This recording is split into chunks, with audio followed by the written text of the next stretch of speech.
enter democracy. But instead to progress, now fighting we dey fight. If democracy go on, we must get patience more to destroy very easily, but to build the wàhálà ni o. Àfi ká ní sùúrù tó lọ́jọ́, sùúrù lèrè o, ẹ má jẹ́ àfàyọ̀ fọ́ o.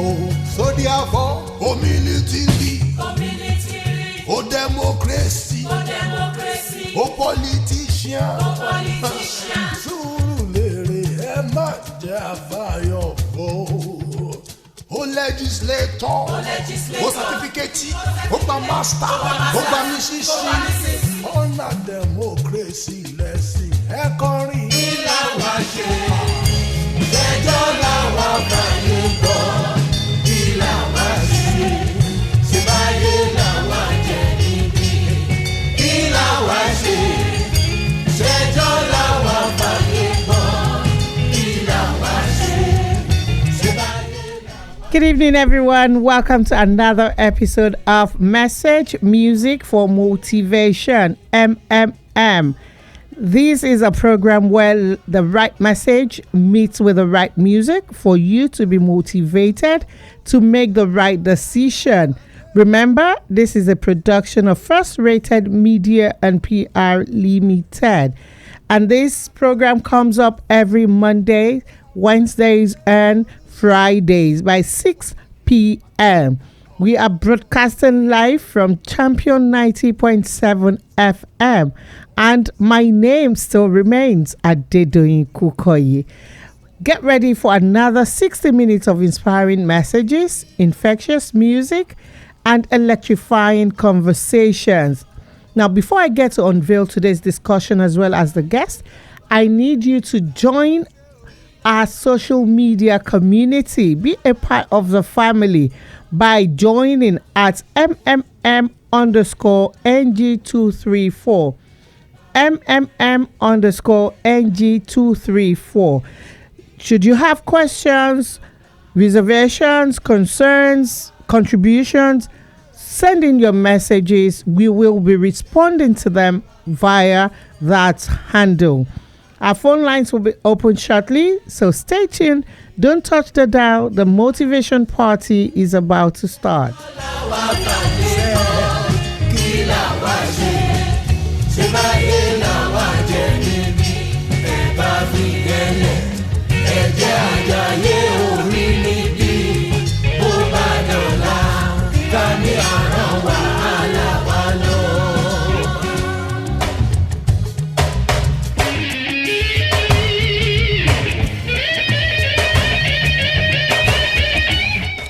Just few days ago, Nigeria's opposition parties formed a coalition aiming to challenge the ruling APC's dominance in the 2027 general elections.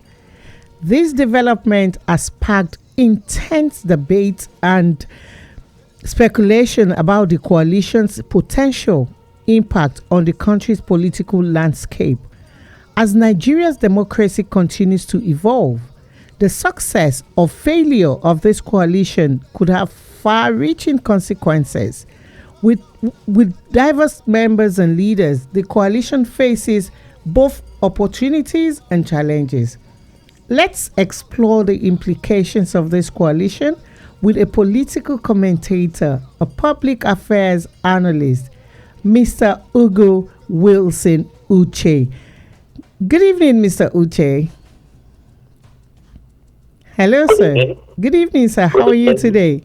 Thank you very much. Thank you so very much for being part of our program today. Thank you. I'm glad to be here. Thank you. Now, Mr. Uche Wilson Ugu, Deputy President, the Second Association of Tourism Practitioners of Nigeria, ATPN, is also a corporate sales partner, Ethiopian Airlines, Enugu. He is also the CEO, Trend Discoveries, founder, iTour Africa. Wilson Uche Ugu is a tourism and aviation strategist with a focus on regional development, youth engagement, and cultural diplomacy.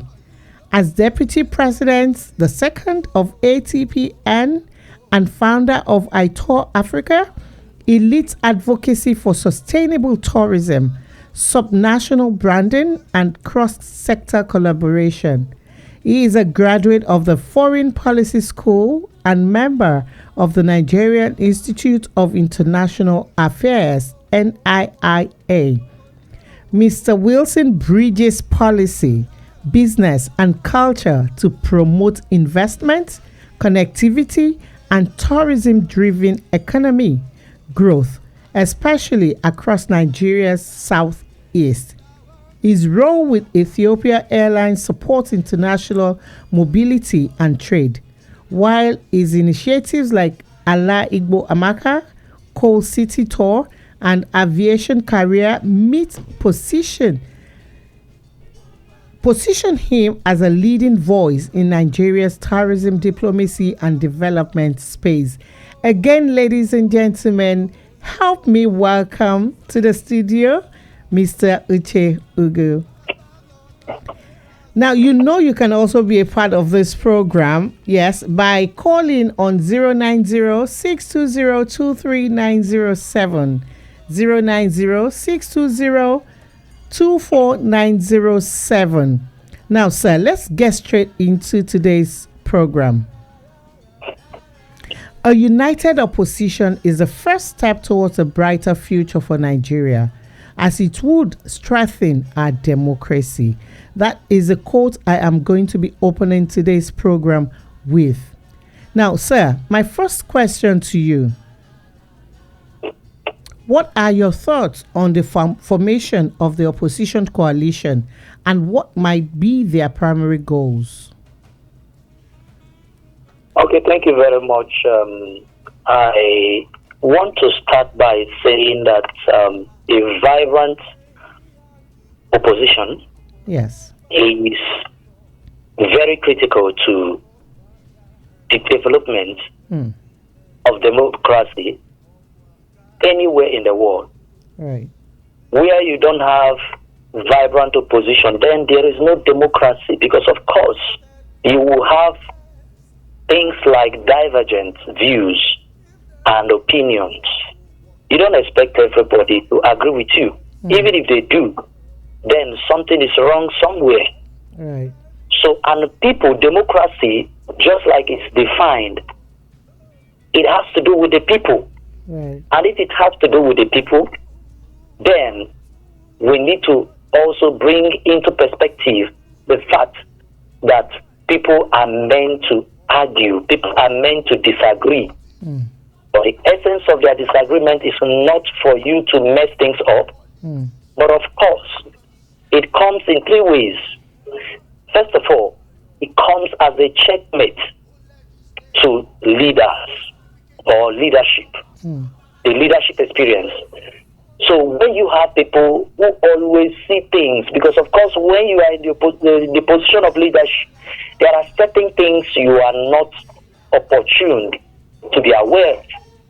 You rely mainly on what people come to tell you. Especially you don't have time to read the news or interact with the people. But of course, you have maybe people who you employ to do the same for you. You hear the special assistant that, special assistant the other way, and it is the information they bring to you that you feed on. But having said that, when there's a vibrant opposition and counter views, it helps you to check if what you are doing it right. Right. So coming to your question, I think it is I know it is a good development, because at some point it was like we are going into a unitary government whereby everybody has say. When somebody speaks against the government, it's either you are attacked or what, or you are bought over. Like we've seen that everybody is now rushing to the main party, the leading party. Of course, it doesn't give room for checks and balances. Now we see a legislative body. Remember that the three arms of body are meant to serve as checks for each other. When the executive arm of government is not getting it right, it is the legislature that ensures that they act within the ambit of the law. And then when both of them must have done their part and things are not going well, or there is disagreement, of course they go to the judiciary for things to be properly explained, put in the right perspective. But here we are. Nigeria at some point was tending towards no opposition. In short, it becomes an issue. I become concerned when leaders use the term that nobody should listen to them. They are naysayers. No. Every counter voice, every counter narrative has some lessons you need to pick from it. People should be given opportunity to speak their mind. Right. And in the case of the coalition, I feel in as much as they might have their different intentions for coming together, the fact remains that it is a good omen in our electioneering, and also our democracy is healthy if allowed to stay. Because we see a situation whereby, of course, different political parties they are under crisis. And sometimes it's insinuated that, of course, the leading party is instigating all this crisis. But I feel that what has happened is good for our democracy if it is properly handled. Then, like I said, some people say the reason why they are coming together is because we are disgruntled or failed politicians. Let me also say this, that no politician is a failed politician. Every politician is as important, because there will come a day when his opinion or his contribution will matter. As far as that person would have occupied a sensitive position, the person's vote, at least, if not for any other thing, some people can muster 10 votes, some people can muster 100 votes, some people can muster 1,000 votes. I have seen an election where people failed with 600 votes. So, how can you say that somebody who has risen to become maybe two tenure Senate president, he cannot be disgruntled? Maybe the expectation he had from the leading government didn't materialize, but that doesn't make him a failed politician. So, but having said that, we need to also begin to have respect for each other. Let us not play politics of bitterness, because those are the things that hits up our body politics. Sir, since you made mention of someone who had been a member of the current party and all of that, now what do you make of the antecedents? I'm talking about the credentials of the politicians involved in this coalition. I will tell you the truth. Yes, please. Like I mentioned earlier, everybody is important in the scheme of things. Right. They may have had a very not so good antecedents. Of course, I listened to the SCT minister where he started mentioning names and their achievements. And of course, he kept writing them off. I'm not expecting him to say anything other than what he said. But when you look critically into what he said, you find out that some of the things he said were true. I give you an instance. Okay. Our former Senate President, David Mark, of course, I've been to Otupo, and I tell you, it's one of the worst roads I've ever met.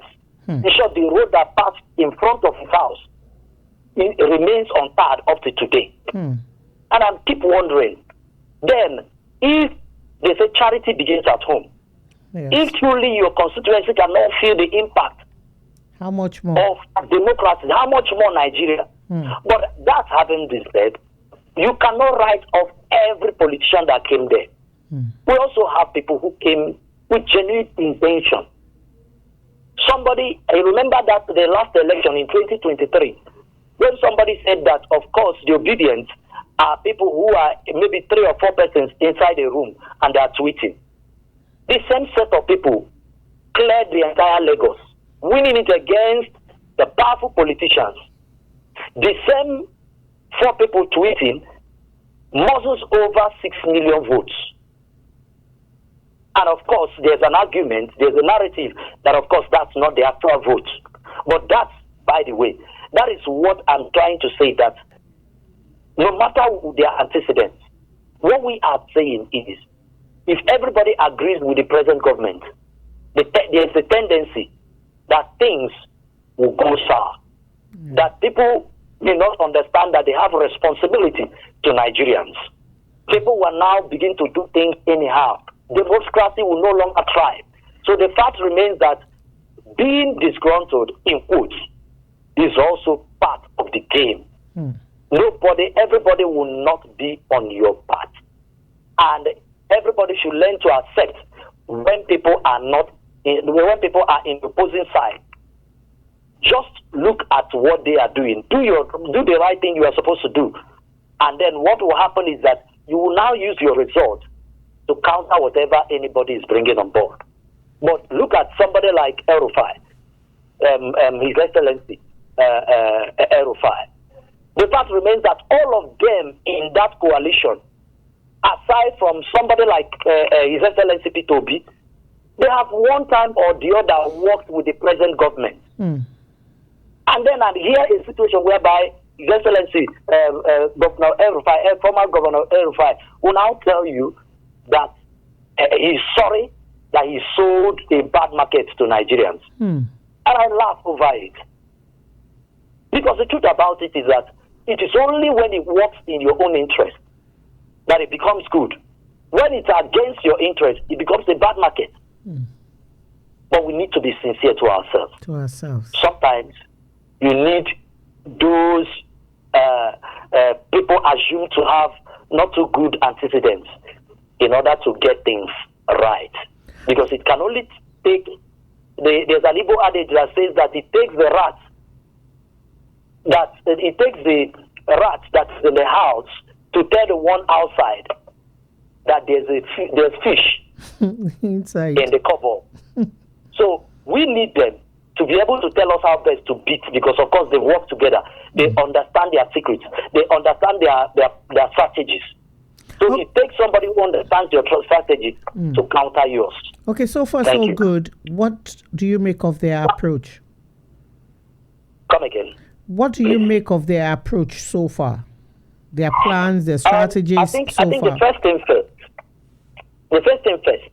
I think it's not right in our democratic, in our system, for the government to use the instruments of governance against people, especially when election is coming.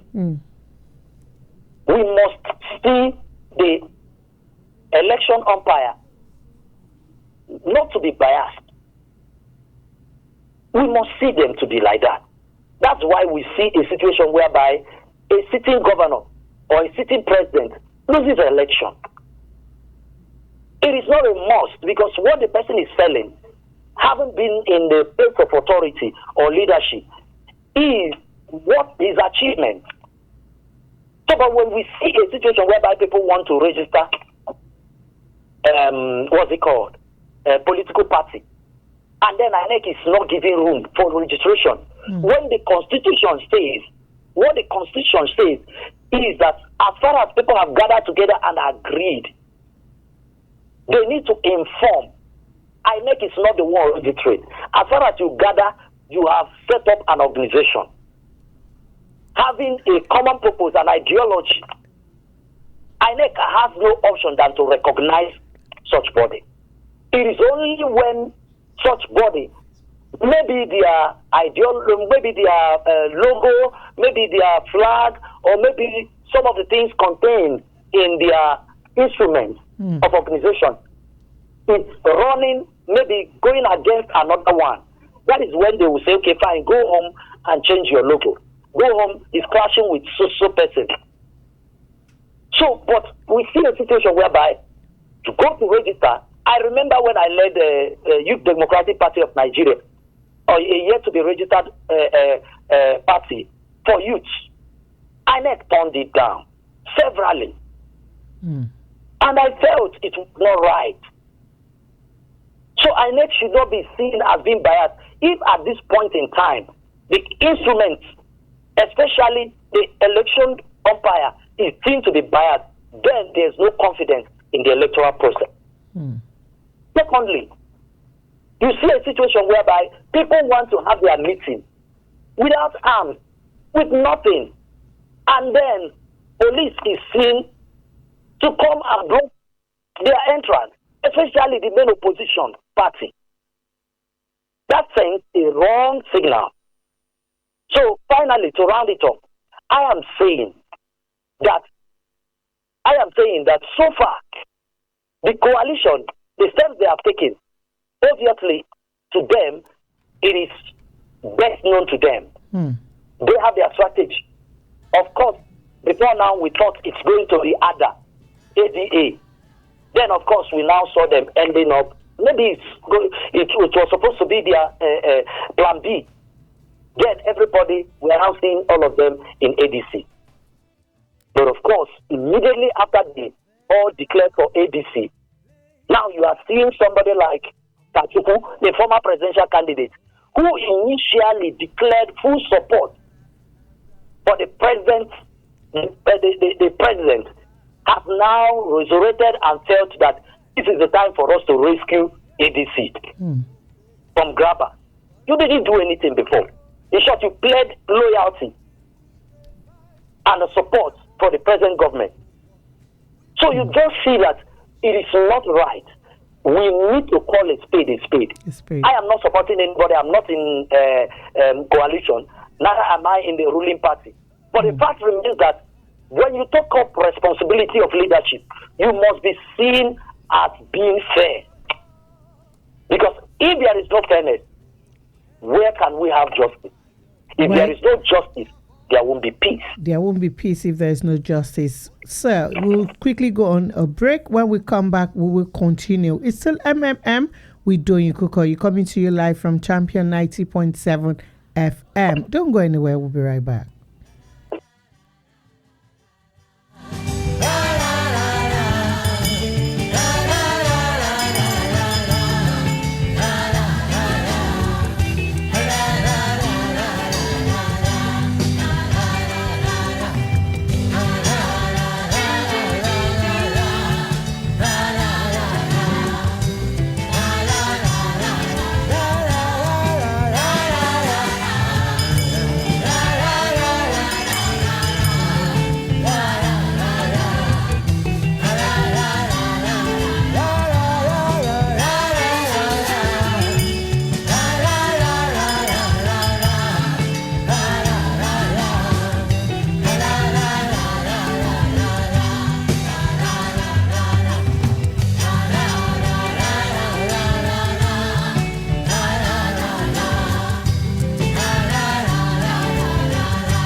Welcome back. It's still MMM with DOYIN KUKOYI. Our guest on the program today is Mr. Ugo Wilson Uche, a public affairs analyst. Yes, sir. Welcome back, sir.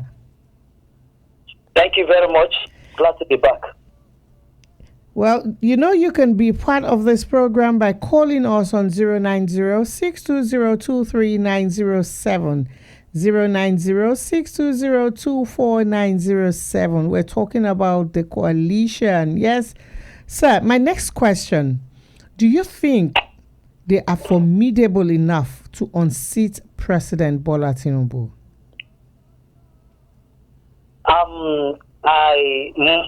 I think this question is tricky. Tricky in the sense that, of course, everybody sees President Bola Ahmed Tinubu as one of the most sophisticated politicians in the history of Nigeria. But that doesn't mean that where you have the Goliath, you don't have the David. Right.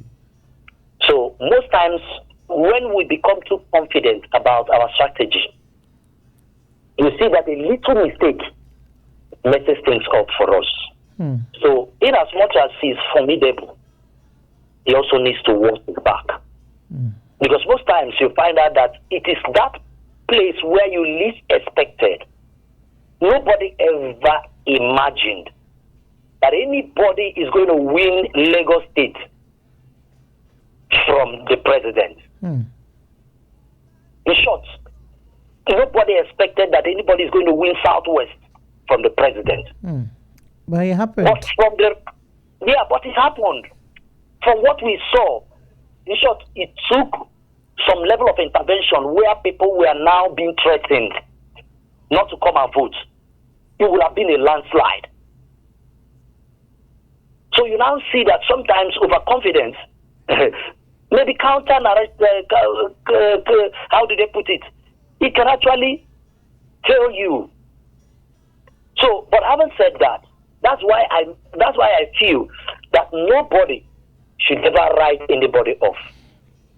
The election should not be judged based on past antecedents. Remember that some people failed and they have learned not to fail again. Right. So they learned their lesson. So why they are coming back again, they are come back, they are going to re-strategize. Just the same way I am seeing President Tinubu also re-strategizing never to lose Lagos again. Because of course it came so sudden to him and unaware. He was he was shocked beyond every reason, including myself. I was shocked. So, having said that, I wouldn't say that they are formidable. I wouldn't say they are not formidable. Remember that these are old politicians. They understand the old ways. But my own is that when somebody is in leadership, when somebody is in the place of power, there's a whole lot that works for him. There are institutions of governance that he can use for himself. But at the same time, we also know that in history of Nigeria, we had a sitting president who lost the election. And the truth about it is that all the people, most of the people who worked towards making President Goodluck Jonathan lose the election are the people who are in the coalition as we speak. So don't write off their strategy. Wow. They believe that they made the president because they all worked for his victory. So when the people who you worked with, the team you worked with, decide to now come against you, then you need to be careful. You need to be really careful. Now, sir, how do you think this coalition, will impact the Nigerian political landscape, particularly in the 2027 general election? For me, I think to a large extent, I know it is near impossible for us to have a free and fair election in Nigeria. Why I say so is because the last election, it looks as if as we grow in our election, we are getting worse than what we got before now. I think the worst thing that can happen to anybody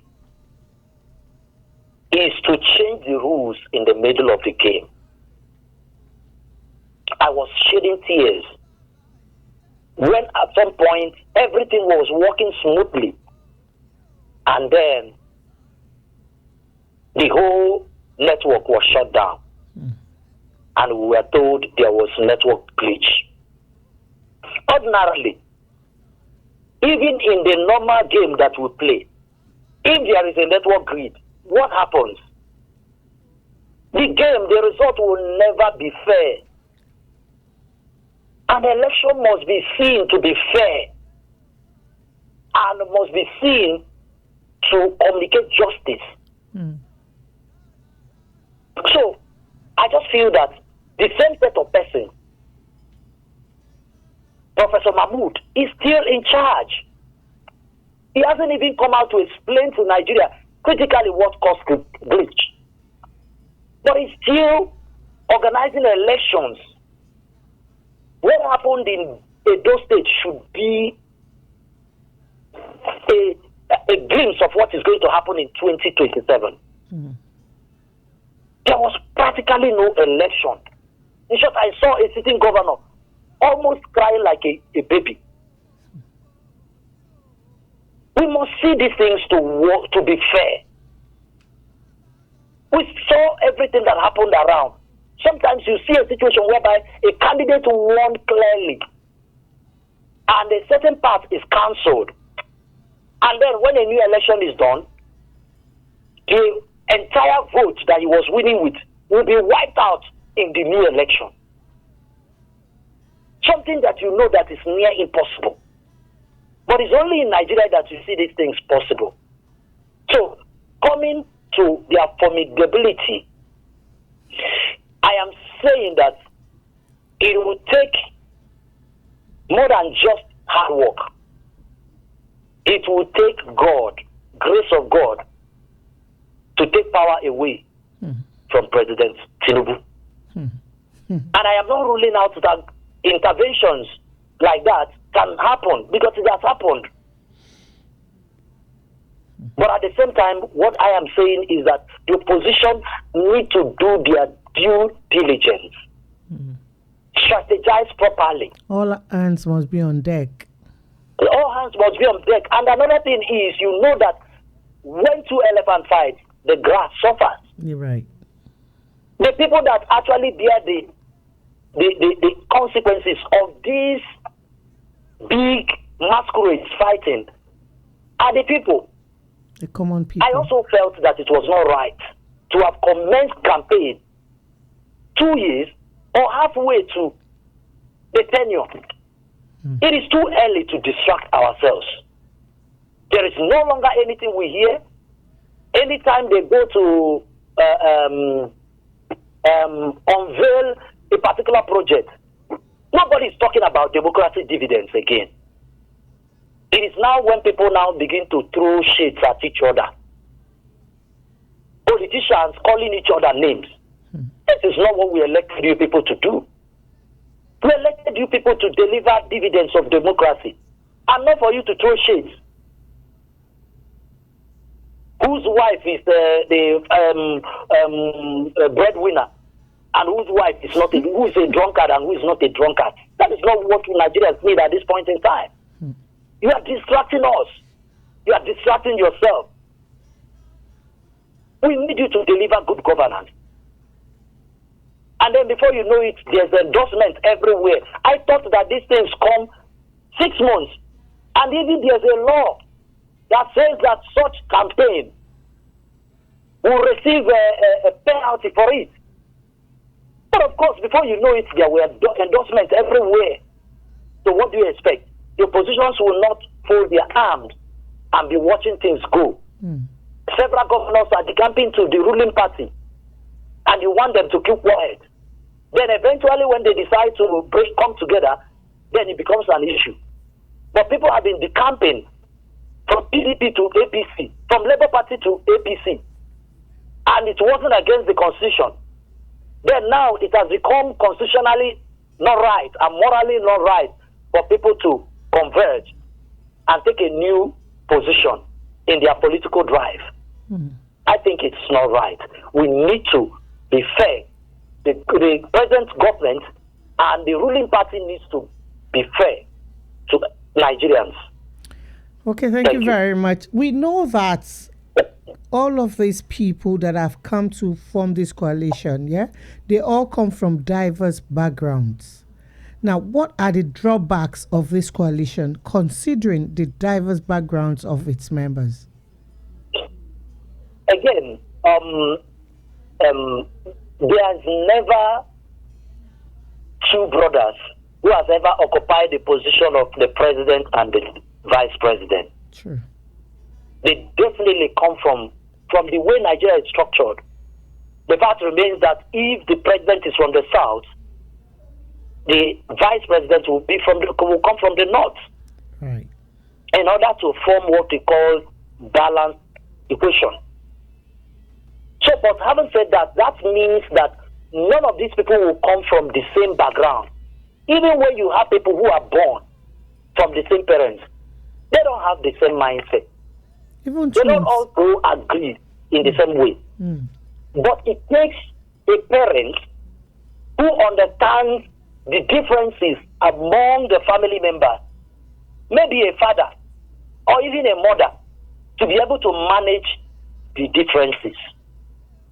Remember that our diversity is our strength.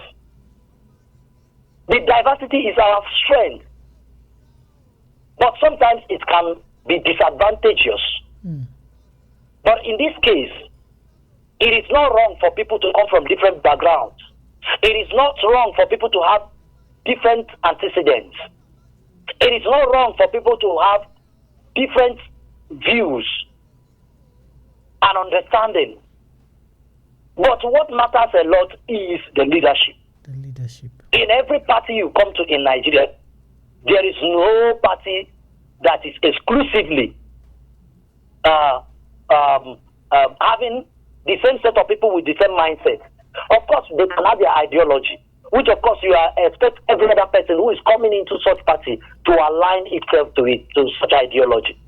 But as we speak, presently in Nigeria, there is no party in Nigeria that has a strong ideology. They are all straight bedfellows. You can imagine where you have a likes of people who obviously were in PDP, and then you have the people who were in the former AC. Even when they brought together, they formed APC. If you look at CPC and AC, ATN, you definitely understand that there is no way they can come together. They have different ideology, and the people who are involved were people. CPC were made of people who are seen to be radical in their approach. ACN is seen as people who are more democratic. But how were they able to come together? They had a common goal. The goal was to remove President Goodluck Jonathan. And as we speak today, this coalition is also having one aim, which is to dispose President Tinubu from leadership. So, having said that, we are having different ideology. How are they going to work together? I think the main point we should be thinking about is what type of leadership, especially within their party structure, should come into place. If we have a good chairman who is able to harness their diversity, then bring them together, then I think they will definitely, even if they didn't win, they will definitely cause a very strong push and then get the government to sit up. Remember that most of these people are not pushovers. They're not. They also have their constituency. They have run for election. Somebody like former Vice President Atiku Abubakar also mustered over 6 million votes in the last election. So you are not going to write him off. You are not going to write him off. Now let's take a look at the role these let's say elder statesmen and stakeholders, like Alhaji Atiku Abubakar, like you mentioned, Mr. Peter Obi, Rotimi Amechi, El Rufai. Now, what role do you think these men will play in the coalition, given their leadership experience and influence? Okay. I think to a large extent, there is some narrative at some point where, of course, there are some set of people who believed that the level of insecurity that we experience today are driven by a certain set of persons. I tell you the truth, some of them are very well grounded in strategic thinking. They are strategists. So everybody comes with whatever they are bringing on board. Some it could be that their what they call the followership. Let me give you an instance. Somebody like His Excellency Peter Obi, right, who has a cult-like followers or followership, whereby anybody that attacks him, the whole obedient family will face that person. So you see that his followers didn't actually, even after losing election, one would have expected that some of them are going to give up. But continuously, for getting to 2 years plus, they have remained consistent and they are growing. If not for any other thing, his influence at the time he wanted to go to, what's it called, Benue State, he was stopped by the governor. If the governor didn't feel threatened, he wouldn't have stopped him. Because, of course, everybody go to Benue and nobody has reported being killed or something like that. But why is it that he wanted to go and he was stopped? That is to tell you that it's not a pushover. So the influence they are going to bring into that coalition, remember that each and every one of them have their area of dominance. His Excellency Atiku Abubakar has a large control and followers around the North Central, and then the I think Northeast or Northwest, where he's from. So it's not a pushover. If he is able to galvanize that level of support from the north and then a certain part of the south, then Peter Obi has a consistent followership from his home region. In short, in the last election, he won over 70% of the results from that region. That's the one that was declared. Some narratives, some people are saying that he won close to 90%. And that cannot be ruled out. Then you talk about the likes of former Governor Arebushola. If not for any other thing, he's going to reduce the Southwest votes for the present the president and several other persons that are there. Then see the likes of Saraki, former Governor Bukola, the former Senate President Bukola Saraki. Then you talk about David Mark, Senator David Mark. Talk about El-Rufai. If by now El-Rufai is still in APC and working for APC, it is so easy for APC to win Kaduna State. But as we speak, the votes will definitely be divided. So they are going to play a critical role. But the question here is, two things are involved. Okay. Are we going to have a free and fair election? Will the votes count? Because all these things we are bringing up are permutations. Which, of course, if you go and vote and your vote does not count, then such permutation does not work. So we are likely seeing a situation whereby it's either we are going to see people vote and ensure that their votes count and make sure that their votes count, or we see a situation whereby INEC, as usual, will do what they know how best to do. Sir, now... But I know that 2027 election is not going to be an easy task. It won't be an for easy His Excellency Bola Ahmed Tinubu.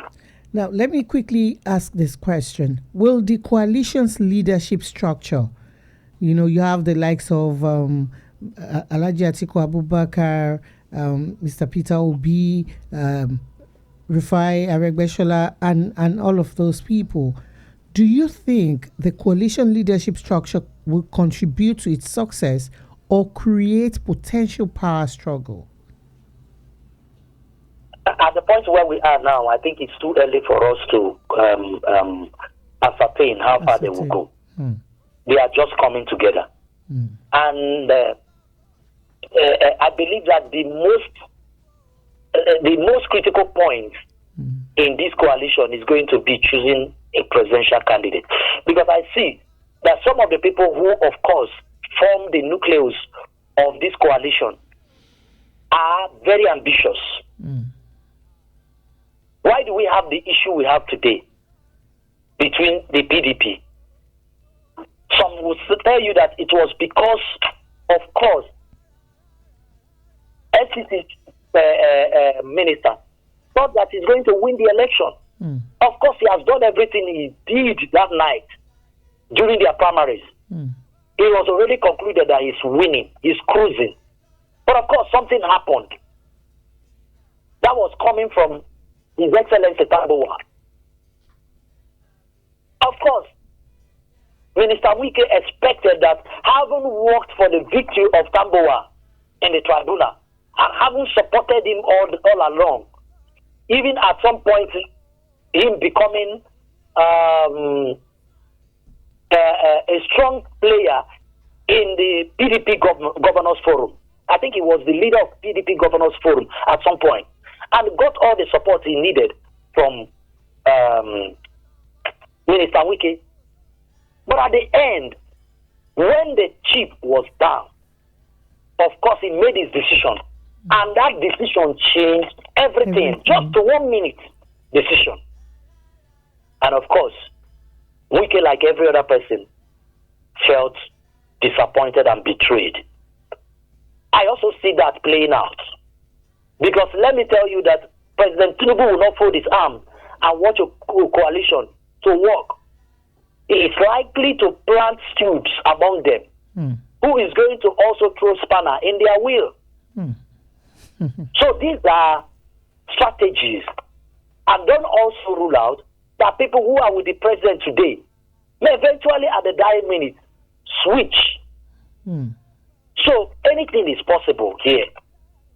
But the most important thing is that the coalition understand that if they can only have one ticket, and that ticket has one presidential candidate, everybody will not be presidential candidates. Right.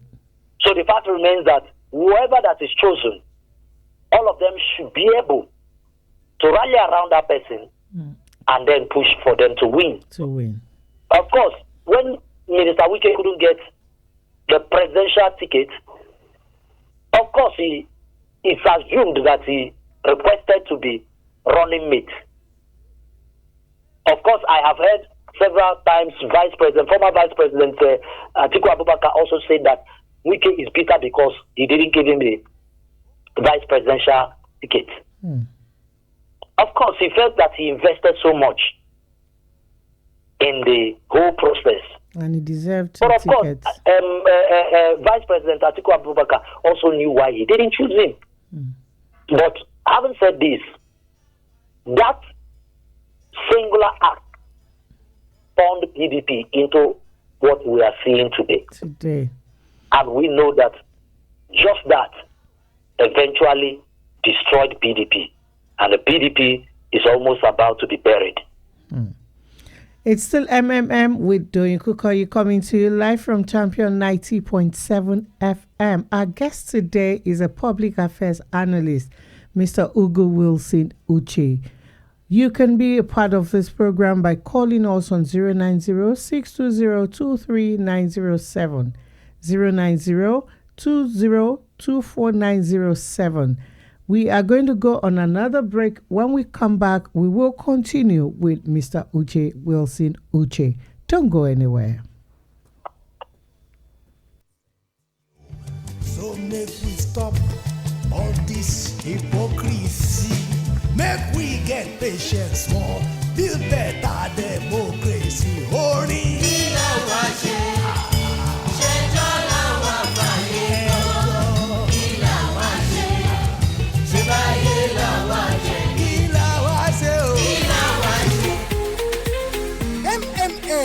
With a veteran media personality and seasoned actress, DOYIN KUKOYI, on Champion FM 90.7 every Monday, Wednesday, and Friday, 6 p.m. for your perfect blend of inspiring messages, electrifying conversations from our seasoned guests, infectious beats, and music from loaded playlist. Message music for motivation. MMM, where motivation meets inspiration every single time. Join eloquent DOYIN KUKOYI on this program every Monday, Wednesday, and Friday, 6 p.m. on Champion FM 90.7. You can show that will ignite your life in a positive way. Follow us on Instagram, TikTok at MMM_234 to win some surprising, fantastic rewards. MMM, this program is a production of Force Rated Media and PR Limited and proudly supported by Amala Eco Restaurant in Nairobi, Kenya, and in the city of Ikeja, Lagos, Nigeria.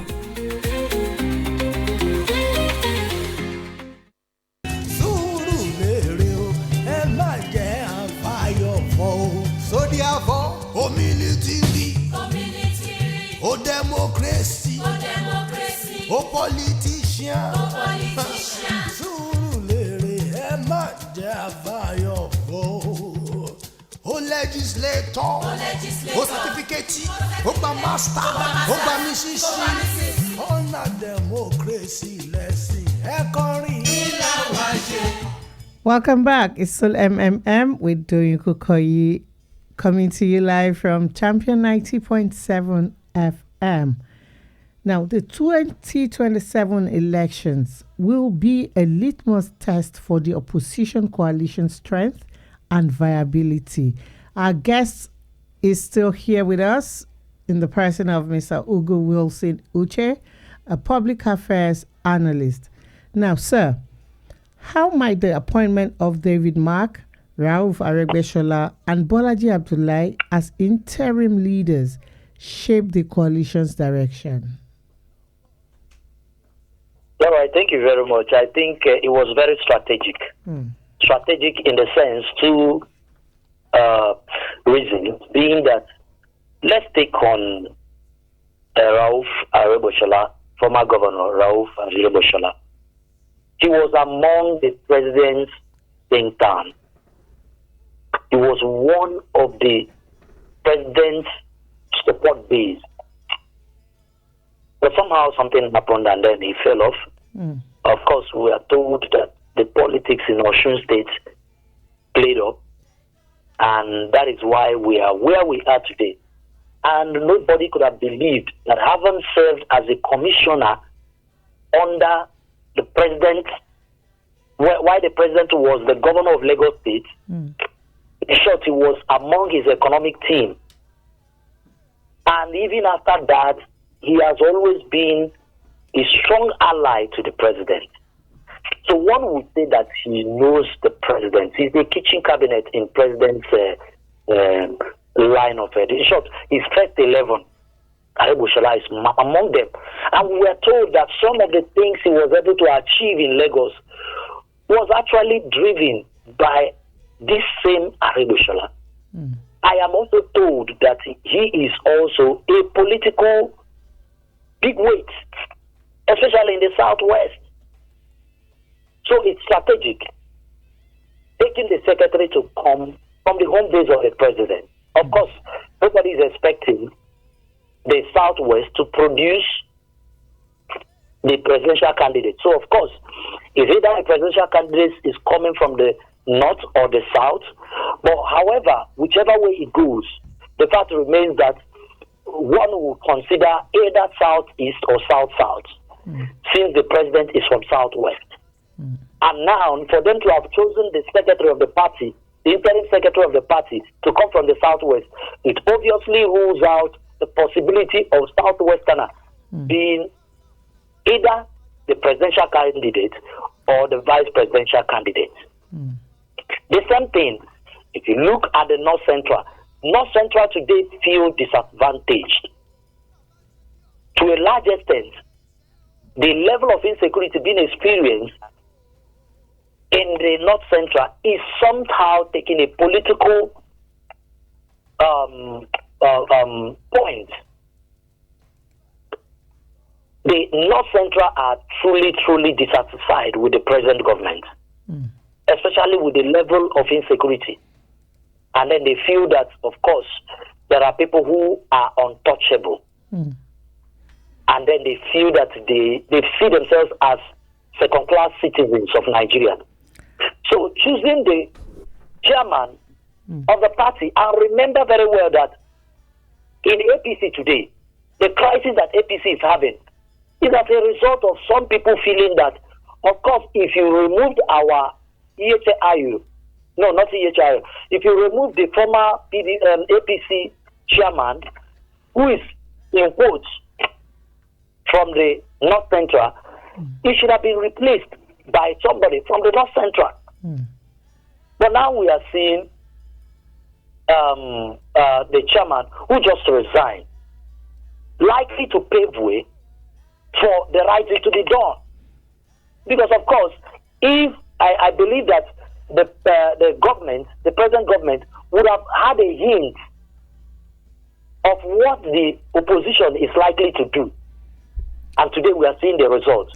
They've chosen somebody, the chairman is coming from this thing. But of course, I don't see Senator David Mark as being that too strong to be able to mobilize the level, because of course he didn't do much for the North Central.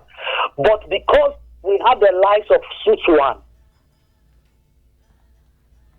in short, within that region, we have a lot of people coming from that angle. Finally, sir, in less than 1 minute, what is the place of ordinary Nigerians in all of this, since politicians are reputable for their interests? In less than 1 minute before we go. The truth is that I don't see any place for Nigerians. Politicians are just playing their game. And Nigerians are only going to, you see a situation whereby, of course, tomorrow when they come out for campaign, you see that Nigerians are going to be divided either in regions or tribes, ethnics, religion. They are going to use it to divide us. And when they come, they are going to share money. And people are going to collect and vote for them because they learn what to do. Before you vote, you snap, and then you come and collect money. So that becomes a proof for you to collect your money. So the fact remains that Nigerians have always paid the ultimate price. People are going to die because they would want to stand their ground, and of course, things are going to happen to them. Thank you. The fact remains that at the end, Nigerians are going to pay the price, and politicians are going to win for themselves. I don't see Nigerians winning here. Thank you very much. Thank you so very much, sir. We've been speaking with a political commentator, public affairs analyst, Mr. Ugo Wilson Uche. Thank you for agreeing to be part of this program today. We wish you the very best, sir. Thank you very much. It was a pleasure. It was my pleasure being here. Before we go, we'll leave you with this message. The success of this coalition will depend on its ability to transcend individual interest and work towards a common goal. That is it today on today's program. I remain yours sincerely, Ade Doyin KUKOYI. A special thank you to the producer, Ade Obayinka. Olamide is here. Michael has been the one pressing the button. By God's grace, I will see you again, same time, same station on Monday. Until then, have a good evening. Bye-bye. On a democracy, let's see.